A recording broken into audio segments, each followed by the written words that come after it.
बिस्मिल्लाहिर्रहमानिर्रहीम, अस्सलाम वालेकुम। क्या हम ये कह सकते हैं कि वो वक्त आ चुका है कि जिसका खौफ था? ईरान ने बिलाकर बराह रास्त इसराइल पर मिसाइल और ड्रोन हमले कर दिए हैं। 3 जुलाई 2025 की रात ईरान ने ऑपरेशन इंतकाम अक़दस के तहत इसराइल पर 120 से ज़ायद ड्रोन और बैलिस्टिक मिसाइल अटैक किए।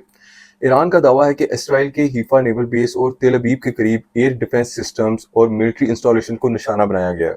ईरानी सुप्रीम लीडर ने कहा कि अगर इसराइल ने मजीद जारियत की तो मिडल ईस्ट जलकर राख हो जाएगा। इसराइल ने फौरी रेड अलर्ट जारी करते हुए आयरन डोम को एक्टिव कर दिया। इसराइल अथॉरिटीज के मुताबिक हमने ज्यादातर मिसाइल और ड्रोन रास्ते में ही तबाह कर दिए, मगर कुछ हमले निशाने पर भी लगे हैं, ये इसराइल अथॉरिटीज का कहना है। इसराइल ने फौरी जवाबी कार्रवाई करते हुए ईरान के मशहद और इस्फहान में असला के गोदाम और एक एयर डिफेंस साइट को मिसाइल हमलों से तबाह कर दिया। ताज़ा तरीन अपडेट्स ये कहती हैं कि तेहरान में रात भर सायरन बजते रहे, लोग पनाह गाहों में छुपने पर मजबूर हो गए। इसराइल की पार्लियामेंट ने वॉर इमरजेंसी डिक्लेयर कर दी। अमेरिका ने इसराइल की हमायत करते हुए मजीद हथियार देने की मंजूरी दी। एक बात नहायत अफसोसनाक यह है कि ईरान और इसराइल की जंग ने दुनिया को खतरनाक मोड़ पर खड़ा किया हुआ है। ऐसे वक्त में जब दुनिया अमेरिका जैसी सुपर पावर से जिम्मेदारी की तवक्को कर रहा था, अमेरिका ने इसराइल को लेटेस्ट वेपन्स और भरपूर फाइनेंशियल सपोर्ट देकर जंग को मजीद भड़का दिया है। अमेरिका ने इसराइल के लिए आयरन डोम सिस्टम को अपग्रेड करने और मिसाइल सप्लाई बढ़ाने और इंटेलिजेंस मालूमात फराहम करने में एक सिग्निफिकेंट रोल प्ले किया है, जिससे ईरान और इसराइल के दरमियान कशीदगी खुलकर जंग में बदल गई है।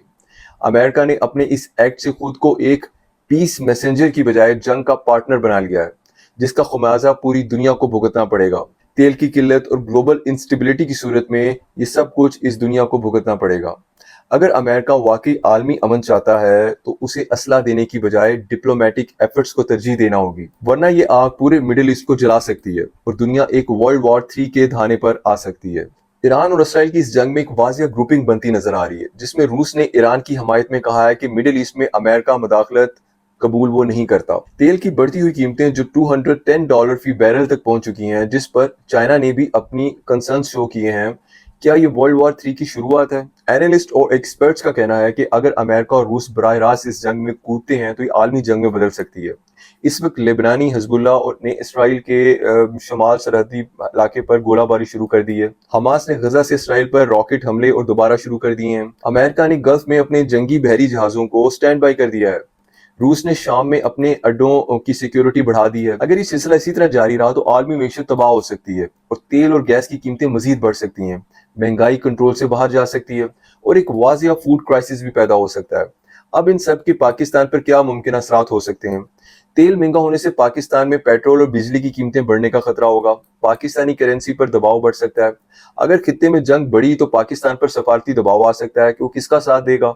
लाखों पाकिस्तानी मिडिल ईस्ट में काम करते हैं और अगर वहां तक जंग फैल गई तो उनकी नौकरियां भी खतरे में पड़ सकती हैं। आगे क्या हो सकता है? इसराइल ईरान के न्यूक्लियर प्रोग्राम पर हमला कर सकता है। ईरान गल्फ में अमेरिकन जो अड्डे हैं उनको निशाना बना सकता है। हिजबुल्लाह और हमास इसराइल पर हमले तेज कर सकते हैं। अगर अमेरिका, रूस और चीन बराह रास्त टकराव में आते हैं तो ये वर्ल्ड वॉर 3 का बाकायदा आगाज हो सकता है। आपसे एक सवाल है कि आप ये समझते हैं कि ईरान और इसराइल की ये जंग महदूद रहेगी या वर्ल्ड वॉर 3 बन जाएगी? क्या पाकिस्तान इस जंग से बच पाएगा?